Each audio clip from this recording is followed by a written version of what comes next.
Commencer le chapitre numéro 7. Le chapitre numéro 7 porte sur les fractions. Je vais souligner en rouge. Donc on va commencer par les définitions et le vocabulaire. On va faire un petit rappel. Quotients qui ne sont pas décimaux. Il y a certains quotients qui ne sont pas décimaux. Je vous rappelle que le quotient, c'est le résultat d'une division. Je vais compléter ce tableau-là afin de pouvoir faire ma division.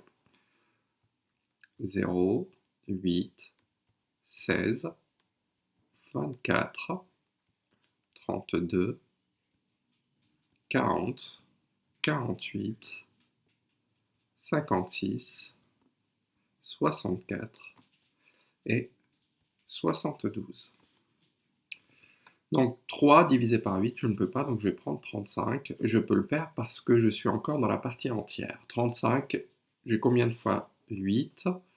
J'ai 4 fois 8. Ça nous fait 32. 35 moins 32, ça nous fait 3. Ce que je vais faire, je vais pouvoir rajouter des zéros après la virgule. Je vous rappelle que ceux-ci, ce sont des zéros facultatifs. Je vais descendre le 0 des dixièmes. Dès que je descends le chiffre des dixièmes, je mets la virgule pour ne pas l'oublier. Et dans 30, j'ai combien de fois 8? Dans 30, j'ai 3 fois 8. 3 fois 8, ça nous fait 24. 30 moins 24, ça nous fait 6. Je descends le 0 des centièmes. Dans 60, j'ai combien de fois 8? Dans 60, j'ai 7 fois 8. 7 fois 8, 56. La différence, ça nous fait 4. Je descends le 0 des millièmes et je regarde. Maintenant, j'ai 40. Dans 40, j'ai combien de fois 8? 5, 5 fois 8, 40. Ça nous fait 0 et ainsi de suite. Donc, vous voyez, si je descends à 0, j'ai 0, 0, 0, 0. J'ai une boucle de 0. Donc, je vais revoir maintenant, est-ce que j'ai le bon quotient? Donc, je vais devoir faire la multiplication. Je vous rappelle que si j'ai le bon quotient, quand je multiplie le quotient par le diviseur, je dois trouver le dividende. Donc, 4,375, je vais le multiplier par 8. 5 fois 8, ça nous fait 40. 8 fois 7, ça nous fait 56, plus 4, ça nous fait 60. 8 fois 3, ça nous fait 24, plus 6, ça nous fait 30. 8 fois 4, ça nous fait 32, plus la retenue, ça nous fait 35. J'ai combien de chiffres après la virgule en tout? 3 chiffres après la virgule, donc je compte. Je vais mettre la virgule, c'est quelque chose d'important. D'accord? Donc, et là, ce sont des zéros facultatifs que je peux enlever, ça nous fait donc 35. J'ai le bon quotient. Ici maintenant, pareil, je vais compléter le tableau afin d'avoir les multiples de 9.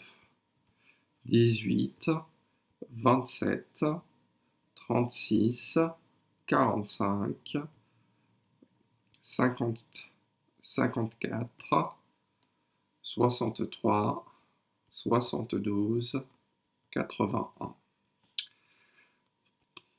Dans 35, j'ai combien de fois 9? J'ai 3 fois 9. Ça nous fait 27. L'écart est de 8. Je vais rajouter des zéros. Je descends le 0 ici. Je mets ma virgule puisque j'ai descendu le chiffre des dixièmes. Dans 80, j'ai combien de fois 9? J'ai 8 fois 9. 8 fois 9, 72. Ça nous fait 8. Je descends le 0. Dans 80, j'ai combien de fois 9? J'ai 8. 8 fois 9, 72. Je descends le 0, ça fait 80. J'ai l'impression que cela se répète. De toute façon, là, je vois bien qu'il y a une boucle infinie. Mais est-ce que ce nombre-là est le bon quotient? Donc, on va voir. Je vais poser ma multiplication. 8 fois 9, ça nous fait 72.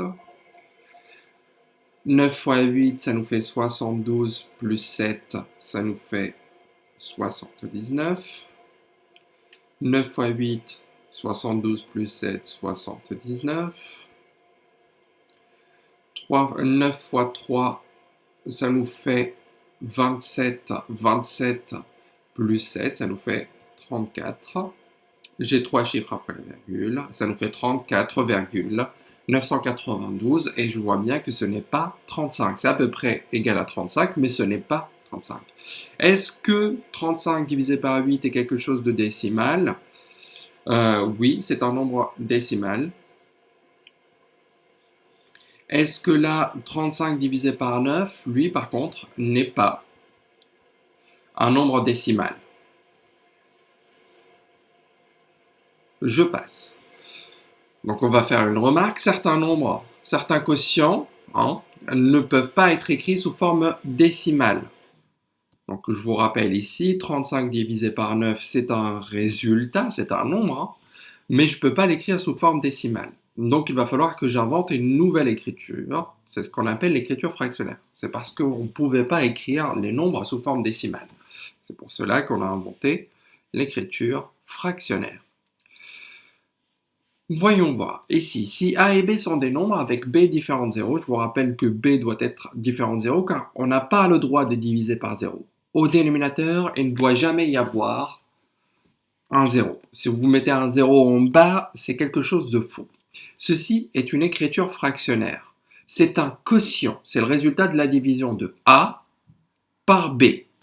Quand on a une écriture fractionnaire, le nombre qui est en haut, ça s'appelle le numérateur. Et le nombre qui est en bas, ça s'appelle le dénominateur. Pour un moyen mnémotechnique, nuage, c'est en haut, descendre, c'est vers le bas. Donc, numérateur, dénominateur, en bas. Une fraction, c'est une écriture fractionnaire où le numérateur et le dénominateur sont tous les deux de nombres entiers. Il faut que ça soit deux nombres entiers, au numérateur et au dénominateur, pour qu'on appelle ça une fraction. Est-ce que, dans l'exemple ici, 3 divisé par 5 écrit comme ça, est-ce que c'est une écriture fractionnaire? Ben non. Si ce n'est pas une écriture fractionnaire, ça ne peut pas être une fraction et par conséquent, il n'y a pas de numérateur et de dénominateur. Numérateur et dénominateur, c'est uniquement dans des écritures fractionnaires. Je vous rappelle qu'une fraction est préalablement une écriture fractionnaire. 3 divisé par 5 écrit ainsi, 3 sur 5. Oui, c'est une écriture fractionnaire. Oui, c'est une fraction. Et dans ce cas-là, le numérateur, c'est 3. Et 5 est le dénominateur. C'est une fraction car 3 et 5 sont deux nombres entiers. Ici, on a aussi une écriture fractionnaire.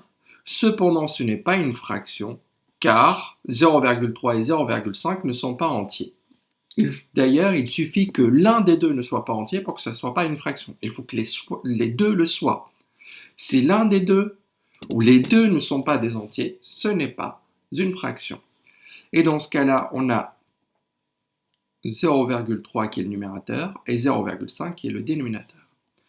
On va voir maintenant une propriété assez importante des quotients.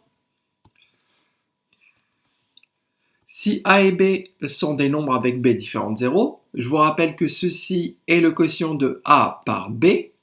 B est le diviseur, A est le dividende. Quand je multiplie le quotient par le diviseur, qui est B, je dois trouver le dividende qui est A. Le quotient, lorsque je le multiplie par le diviseur, je trouve le dividende. Dans l'exemple, ici,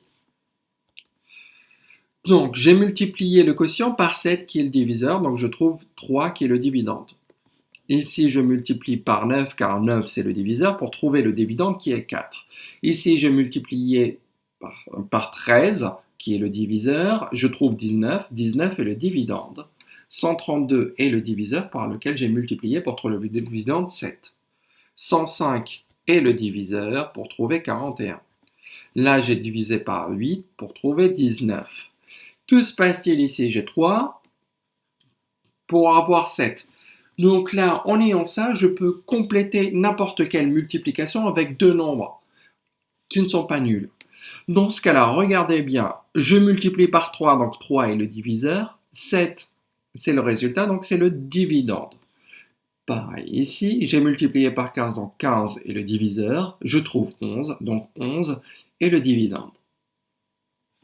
Donc je peux multiplier n'importe quel nombre non nul pour trouver un autre nombre par une fraction ou une écriture fractionnaire.